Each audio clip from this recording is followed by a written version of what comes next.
Olá, tudo bem com vocês? Então, vamos dar início à nossa segunda aula. Na aula de ontem, ao concluir a aula, eu deixei para vocês uma tarefa. Essa tarefa a ser cumprida em casa era ler um texto. Espero que vocês tenham lido um texto e ao terminar de ler esse texto, hoje chegou a minha hora de explicar, de fazer um pouco com vocês essa caminhada, esse melhor entendimento sobre a leitura feita por vocês. Então vamos lá? Nós vamos começar a nossa aula de hoje dizendo para vocês que o histórico de direitos humanos, ele é vasto, ele é muito grande, porque ele é construído no dia a dia, ele é construído no decorrer da história.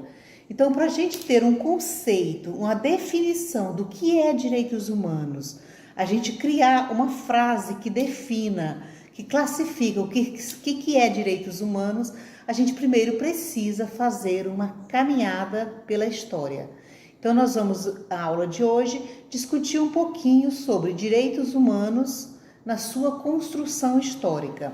Então, o objetivo é que ao final da aula vocês tenham condições de construir um conceito de vocês mesmos acerca do que vem a ser direitos humanos.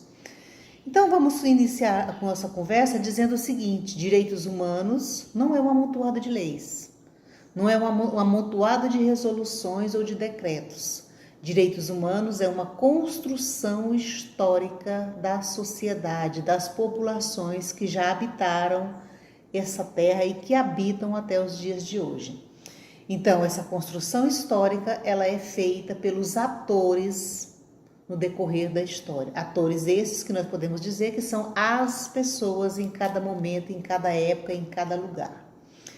Para a nossa aula de hoje, nós vamos começar com a antiguidade. Como é que foi esses direitos humanos na antiguidade? Então, no mundo antigo, os direitos humanos, eles caminharam primeiro com os filósofos. Como assim, professora, com os filósofos? A gente coloca que foi primeiro com os filósofos porque a primeira ação dos filósofos foi uma ação de contemplação, de descoberta, e no primeiro momento eles contemplavam as coisas, eles descobriam as coisas e depois eles davam nome a essas coisas. Então você descobre, você contempla, você interroga e você dá nomes. Então esse dar nome às coisas, a gente pode dizer que é uma construção humana. Por que é uma construção humana? Os animais não dão nome às coisas, as plantas, outros seres, eles não dão nome às coisas. Então, dar nome às coisas, nomear tudo, é uma coisa humana. Então, é o primeiro ponto de existir, o primeiro fato de existência do homem foi essa contemplação, essa observação e esse dar nome às coisas. Num segundo momento, as pessoas percebem que existem situações humanas. O que são situações humanas? São as vivências, são as descobertas, são o cotidiano.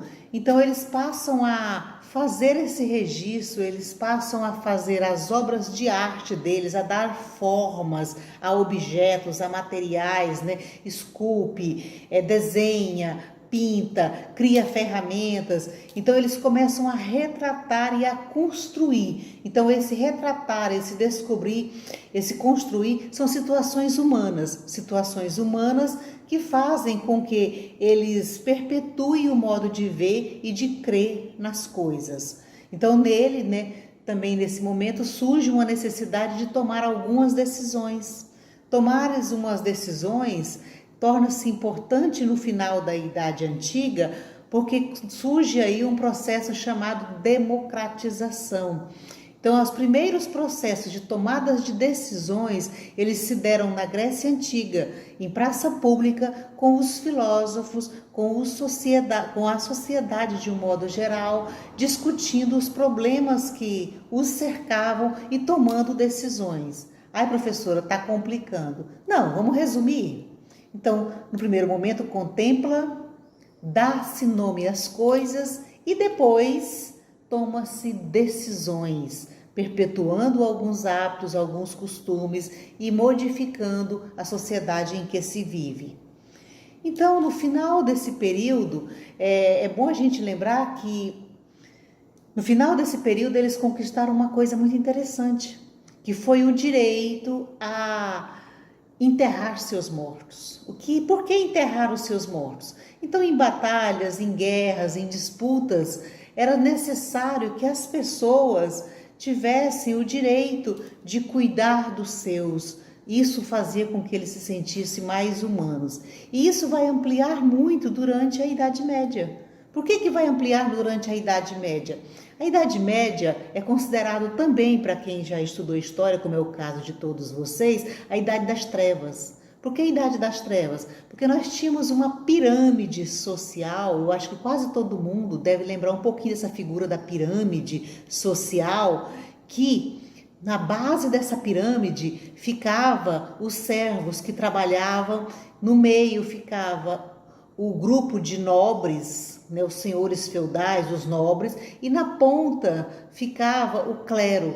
Então, esse clero e essa nobreza era mantida, era sustentada por esses servos, por esses trabalhadores.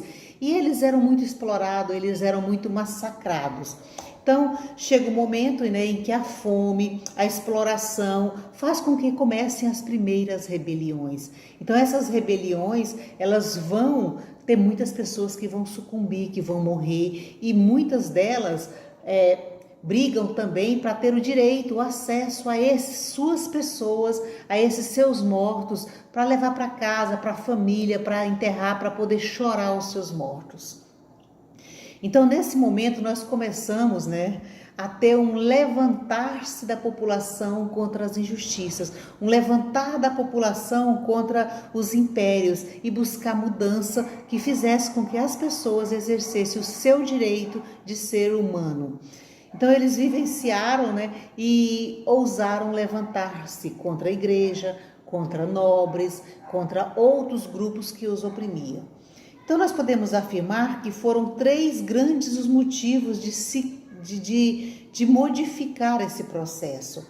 Então, os grandes motivos, né, de se criar, de se discutir, de construir, eles tiveram raízes, né, raízes nessa questão humana. Então, quando você começa a criar nomes, a modificar as coisas, quando você começa a discutir os problemas, quando você começa a construir solução para esses problemas, é aí que dá uma raiz, que dá a base, o alicerce. Quando eu falo de alicerce, vocês devem lembrar do alicerce de uma construção, de uma casa, a base que segura essa casa, não é isso o alicerce?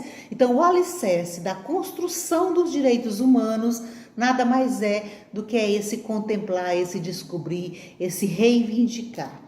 Então, nós temos aí agora um direito de decidir, um direito de reivindicar e um direito de reclamar por coisas que a gente considera injustas. E aí nasce, né, uma luta para se construir direitos humanos durante, né, o nosso desenvolvimento histórico. Já na modernidade, quando eu falo modernidade, eu quero que vocês lembrem que modernidade faz pouco tempo. Foi na era das grandes navegações, das grandes descobertas, das revoluções industriais, da modernização, logo após a Idade Média. Então, o mundo ele continuava cheio de problemas e agora, claro, né, outros problemas. Então, essa problemática agora era uma concentração de renda na mão de algumas pessoas. Só para vocês terem uma ideia, na França, que eu vou usar como exemplo, mas tem Inglaterra, tem outros países, na França, 5% da população, 5% tinha 70% das riquezas, das rendas. E as outras pessoas, outros 95%, ficava com os 30% para dividir entre eles. E claro, né, que essa divisão também nem sempre era justa. Uns tinham mais, outros menos e outros nada. Então a corte, os reis, eles formaram os estados. A corte, os reis formaram o estado, formaram a nobreza e os governos passaram a ser as leis. As leis, ou seja, o estado sou eu, o governo sou eu. E a riqueza está a meu serviço. Os governantes, os nobres, os ricos da época pensavam desse jeito. E a sociedade, a grande massa, eles começaram a se levantar, a construir revoltas. E essas revoltas, eles começaram a lutar pelos seus direitos. Então, nesse lutar pelos direitos, eles começam a resgatar 3 grandes pilares dos direitos humanos. Esses 3 grandes pilares dos direitos humanos é liberdade, igualdade e fraternidade. Liberdade para eu reivindicar, liberdade para eu crescer, liberdade para eu agir, para eu viver. Igualdade, porque o que produzir